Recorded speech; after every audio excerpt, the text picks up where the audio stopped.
really, really bad in that it's a 2-cost 2/2, but it can also be just an absolute monster that is really, really difficult to deal with. I mean, if you go through these two deck lists, they're actually almost identical. Wes has 2 copies of Kargan Dragonlord, where Michelle has the 4th Ember Hauler and the 3rd Hero. He also has no Forked Bolts, but he has an additional Shrine of Burning Rage and Arc Trails.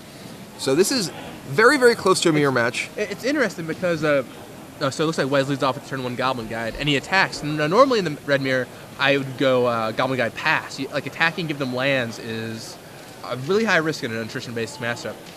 But anyway, so Glenn Jones, who's been playing Wes's deck and actually handed Wes the deck for this event, now he hasn't been playing with Shrines. He says Shrine, he just doesn't like Shrine that much. And is that an Arabian Mountain? Add that in. I think so. Is that really an Wow. It's pretty. Oh, Goblin Guide attacks on both sides. Goblin Guides on both sides of the battlefield. Gives Wes a land here. Gives him an Arid Mesa.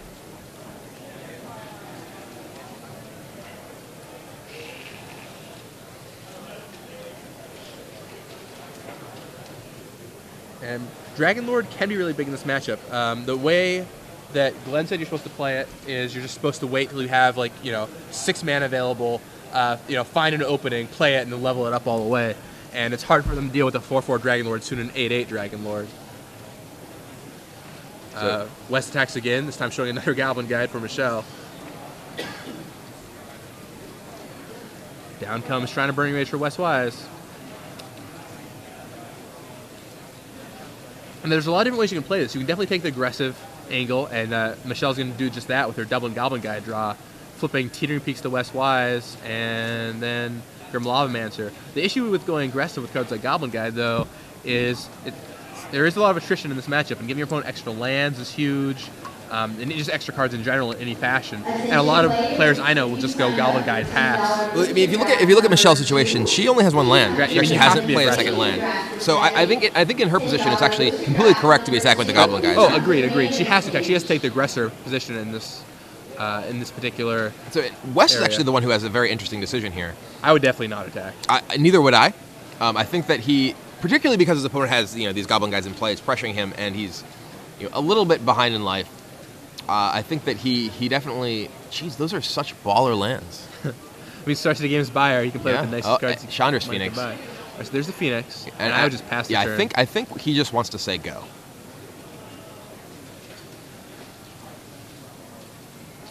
I mean, it's so tempting to attack, but I just pass the turn. Phoenix is one of the super, super good cards in the red mirror, and I mean just in the red deck in general. Glenn said it was the most important card in the mirror match. Yeah, I mean the mirror match, as we have said, is very attrition based, very much trading, and Phoenix is a card that you get double duty from your bolts. You get to go to their face and to their face again when the Phoenix comes back. Phoenix is absolutely crucial, and I mean the games do actually have a lot of skill to them, and it can matter when you burn, what you burn, like what your game plan is. But Glenn definitely lost one match in Pittsburgh where my opponent drew more Phoenixes than I did. And Michelle attacks with both, flips Wes, another Mountain, followed by an Ember Hauler. She is in a really, really bad spot here. Getting double traded. Those guides. And now Michelle is a Mountain and nothing. Silence Judge to the main stage. Silence Judge to the main stage. Grim Lavamancer. Trying to get back in it. Now, the one thing to Michelle's favor here is the games do tend to go long, and so if she draws land, she can draw out of the situation and have a ton of the gas. But West, actually, with that Shrine taking up, is going to be able to clock Michelle pretty quickly. Plus, he's got a Phoenix in his graveyard he can rebuy. West has also effectively drawn 3 cards off of Michelle's Goblin Guides, so yeah, he's actually ahead in terms of resources here. Yeah, I mean West is ahead in practically every way imaginable. At this Other point. than life, he's behind by 2. That is true, although that will change very soon.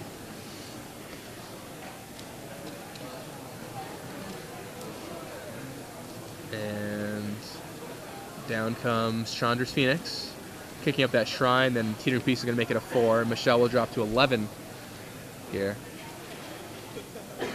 And Phoenix, and so it's 2 Phoenixes for Wes Wise, and I mean Michelle's in a tricky spot, because even if she, say Lavamancer's away, that Phoenix, Wes can just burn spell them, grab 2 Phoenixes back, and be in a really, really good position.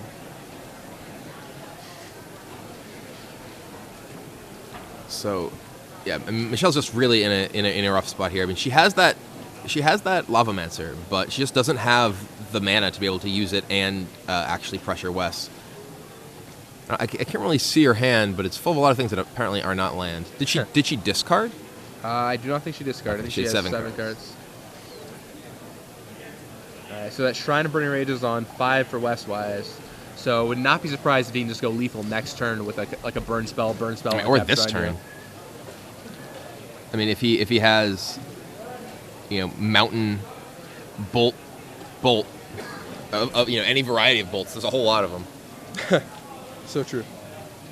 All right, West taps 1, and Burst Lightning goes to the face. Kicks the Shrine up. Bring back the Phoenix. Bring back the Phoenix. And the Phoenix has risen. 6 counters on the Shrine. Michelle. Soon to be 7. Double Phoenix attack. Michelle will likely kill one of those with a Lavamancer. Or Burst Lightning. All right, so Michelle dropped to 9. That Shrine is on 7. Things are gonna probably end in Wes's favor pretty quickly. Next turn should be the last turn of the game. Yep, and there's a Lavamancer from West, which will make that Shrine lethal next turn. Michelle draws, and just concedes. So as scooping, but with only 1 card, it's very difficult. As much as we talked about the intricacies of the red mirror, we didn't really see too much there with. It is important to have land. We've learned this. Yes, we've learned that the player who has more than 1 land is more likely to win. It was just more or less a goldfish there. And Michelle goes to the sideboard. Let's take a look at these players' sideboards. Their sideboards are very, very close. 4 Volshock Refugee for each of them, and that is the big card in this matchup. It's impossible to kill, save for Shrining. Or Dismember, which Michelle has access to, but West does not. Which could be a big deal. I don't know if West will bring I don't know if Michelle will bring in Dismember necessarily in game 2, but if she knows that West has them for game 3, I can definitely see Dismember coming in. The card is huge. It's an odd spot to be in though, because Dismembering is really painful. and while a Volshock Refugee is obviously a very powerful card, often just losing 4 life to kill it is, or if you draw the Dismember and they don't have the Refugee, you're just really putting yourself in an awkward spot. There's also not that many bad cards. I think the worst card in the mirror is there's Goblin Guide, which isn't very good, and then Hero I think is pretty poor. Yeah, Hero is not good. I would definitely sideboard out for 3 heroes here. And I think you can make a case for signing out Goblin Guide too. Now, no, she only has 3 Chandra's Phoenix, as does West, so neither of them has the full 4 instead of that card. And not that you'd want to take any out, but certainly could be relevant in the mirror match, as that is so important. But so if you cut 4 Goblin Guide, 3 heroes, you would bring in 4 Volshock Refugee. And do you want any 3 other cards? Do you want Manic Vandal potentially? Manic Vandal, I could see bringing in Manic Vandal. Shrine is a very important card. Shrine seems like a big deal. So West actually also does not have access to Manic Vandal. Right. West has 4 Torpor Orbs, which are not doing a lot here. I mean, I think the only cards we're going to see out of West are 4 Volshock Refugee, which will come in over his 2 Hero of Oxidridge, and probably over 2 Goblin Guides, I'd imagine. That sounds about right. I mean, you want to keep in your Arc Trails, you want to keep in your Shrine. I think that seems accurate. He's going to board out some Shrines and Heroes. Oh, Glenn Jones came over to give us a little tip that he's going to board out some number of Shrine of Burning Rage. So Glenn Jones is going to come in for just a second and say a couple words there. Wes is playing your list, correct? Yeah. I changed it a little from when I was in Philly. I added Shrine was the biggest thing because I felt like Pittsburgh was actually kind of Shrine unfriendly, but a lot of Shrines did well there, which was kind of weird. But and I think people are playing less Oblivion Rings now, which is a good thing for Shrine. And if people are leaning more on Mental Misstep, which they've started doing, like Jerry's Cawblade list ran Mental Misstep over Spell Pierce, and Shrine's better against those lists because it gives you a way to kill them. What do you think are the keys in this matchup? Post board, it depends on who has refugees, and they both have the full amount, which should make it interesting. I've never actually I ran 4 just because I was really tired of ever losing the mirror, and I think 3 is probably the right number, but I thought the deck was fine everywhere else, so I just ran the 4. Wow. He's gonna board out heroes for sure. They're pretty bad, unless you're on the play and adopt like a really shock heavy plan, but I don't really like that. I think refugee is just where it's at, and he'll probably board out either 2 Shrine, or he'll board out the Dragon Lords, and it probably depends whether he's on the play or the draw.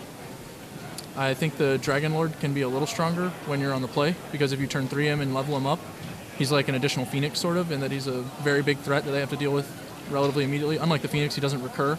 We have so many 3-drops that he might just decide to get rid of those. Those were we talked about the mirror, and those were the 2 slots, basically, we decided you kind of question. Having Art Trail is a nice advantage in the mirror, as it keeps them from being able to do a lot of things. And I don't think she has any on the board or in the main, right? Nope, she just has Fourth Bolts. What's your thought on Yeah. Goblin Guide in the mirror? He doesn't attack very often. I told Wes, like, every time you play him, you should never cast him untapped, unless you're in the mirror, and then you probably cast him untapped a reasonable amount of the time. It depends on your hand a lot. Like, sometimes it's right to just attack, but generally speaking, I'm not super eager, because the games tend to go long, and they're all about like refugee and who gets that advantage. Do you feel like you should be drawing, or does refugee change that? I draw in the mirror. I think this list is actually especially suited to draw with all the shocks and the Chandra's Phoenixes and the Arc Trails. Like, you can get so much card advantage that you can bury them really fast. Fair enough. Well, thank you very much, Glenn. Appreciate the insight on the deck that you worked quite a bit on, kind of taken from Darwin Castle's original list and tweaked quite heavily. Wes is a very prominent Star City buyer. There's the turn 1 Grim Lavamancer, and if you've never been to one of these events, you'll note that there's a lot of booths set up around here from various card alterers, and Eric Klug, who's quite the master card alterer, altered some Guru lands that look like Moxes, and they were quite expensive, and Wes owns all of them. So I guess that makes the Arabian Mountains a little less impressive.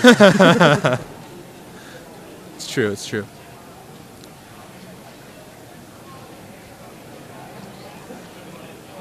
So looks like Michelle chose to play first. Plays an Ember Hauler, while Wes has a Grim Lavamancer. Though I don't believe Wes had a fetch land to start things off. Yeah, but no one on turn 2 either. Lavamancer is less impressive than it could be. So it looks like he's taking down that Lavamancer, or that Ember Hauler, and getting in with his Lavamancer for 3 thanks to Teetering Peaks. All right, so Ember Hauler goes down, Lavamancer serves in for 3, and that'll drop Michelle down to 15. Wes still only with 1 card in his graveyard, but it shouldn't be that hard to get fuel for that Lavamancer. There are a few spells in these decks.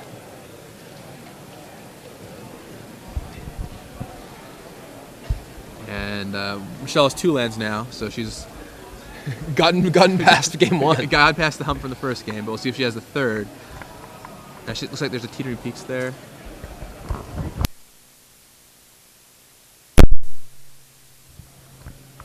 And, okay, she's going to go for Searing Blaze on Grim Lavamancer. 3 to your guy, 3 to you, she says to Wes. And Wes to 17. Searing Blaze is one of the really key cards in just mono red in general. It's one of the cards that makes mono red decks able to have a reasonable matchup against creature decks. It was actually one of the first decks that really saw Searing Blaze played in at all. Was the Brozek Boros deck. Peter Brozek's Boros deck from many moons ago and extended. And it was a card that made the deck actually very, very powerful against Zoo, because it could kill a Wild Nacatl and kill the opponent at the same time. Yeah, I mean, whenever you're like kill your guy, kill your Nacatl, like you said, deal 3 to you, it's just huge. You feel like you're so far behind against a red deck. Kind of feels like cheating. It's just a 2-for-1. And so it looks like Wes is the one who is stalled on land this game. He spends his 3rd turn just playing out Shrine and passing the turn back. see if Suni can capitalize, or sorry, Michelle can capitalize. I think Suni's a fine. Suni's probably fine fine name way to to call her. Her Twitter handle. So Yeah, Suni FDC on Twitter. One of the Fragdoll cadets, I believe. And down comes Kargan Dragon Lord, but certainly not where you want to be with the Dragon Lord with only 2 lands. It's more a of little less impressive. So Grizzly Bear. both shrines ticking up, one faster than the other.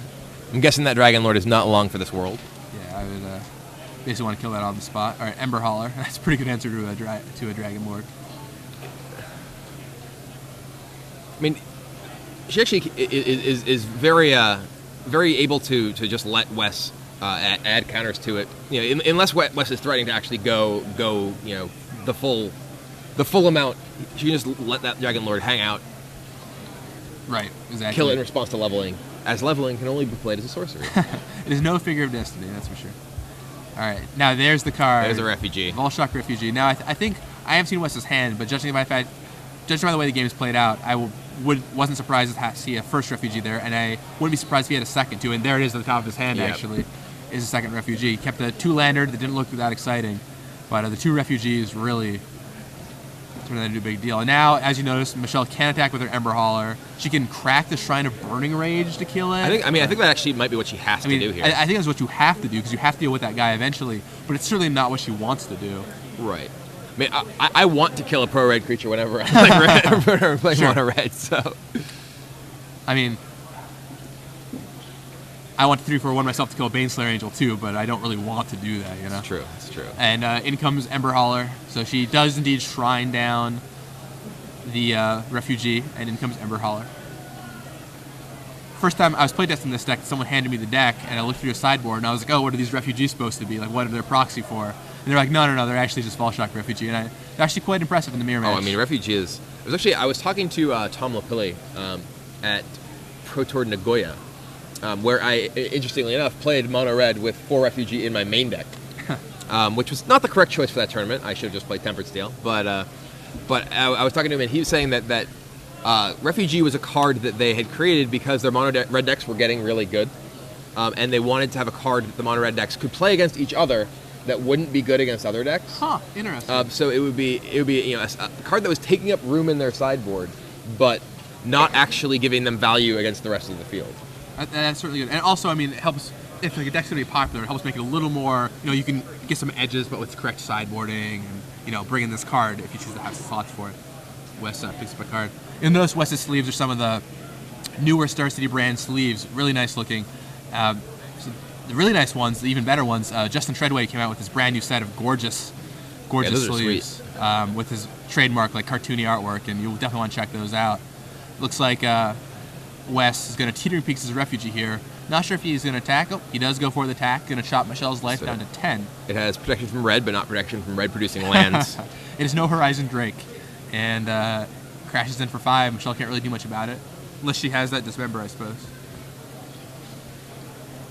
All right, yeah, Michelle at 10.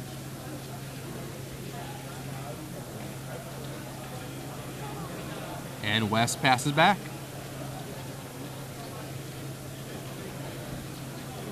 So Wes has a Shrine on 7 and a 3/2 pro red creature against Michelle's 10 life. Does not look good for Michelle. This game she seems to have quite a few lands as opposed to the last one, but does not have the key cards in. Oh, at least she can kill that guy with a Shrine and get in with her Ember Haulers, but that Shrine is going to kill her. Yeah, I think it's a 7-point Shrine. It's sitting on Wes's side of the table. I think he's got a spell, right? Yeah, he's got Lightning Bolt, untap. Bolt you, untap, Shrine you. And that's all she wrote. And there it is. Wes Wise takes the match 2-0 against Michelle Roberson in the mono red mirror. Volshock Refugee showing just how powerful it really is. 3 mono red decks in 2 rounds. Could that be a big story this weekend? Mono red was one of the most popular and most successful decks at the Grand Prix in Pittsburgh. It was not a deck that was on all that many people's radar, or at least not high on their radar. And I believe it was actually the most popular deck in the top 8. I think there were 3 copies. I might be wrong. It might only be 2. There were definitely 2. Don't remember if there was a third or not. But regardless, it was very popular. There were 2 very different builds of mono red, if I remember, right? I or don't at least recall reasonably the exact different. Everyone back in the booth. I'm Gavin Verhey here with Brian Kibler, and yeah, I mean, mono red was a popular deck in Pittsburgh. We're not too far away, sitting in Atlanta, I suppose. It's pretty far, actually. Oh, really? That's what I get. I made a stab in the dark. I was incorrect. We're not that far. We're only completely, halfway down the country. See, I just figure I'm on the East Coast, so I just figure that you are on the right coast. So I just figure all the states are really close together. I was like, well, it can't be that far away from each other. Perhaps I was mistaken. It's like both Carolinas in the way, then like a bunch of other stuff. There are 2 Carolinas? There are, actually. Wow, who knew? I definitely found out that Pittsburgh and Philadelphia were in the same state. You didn't know that? I knew it, but I didn't actually actively think about it. I just booked my travel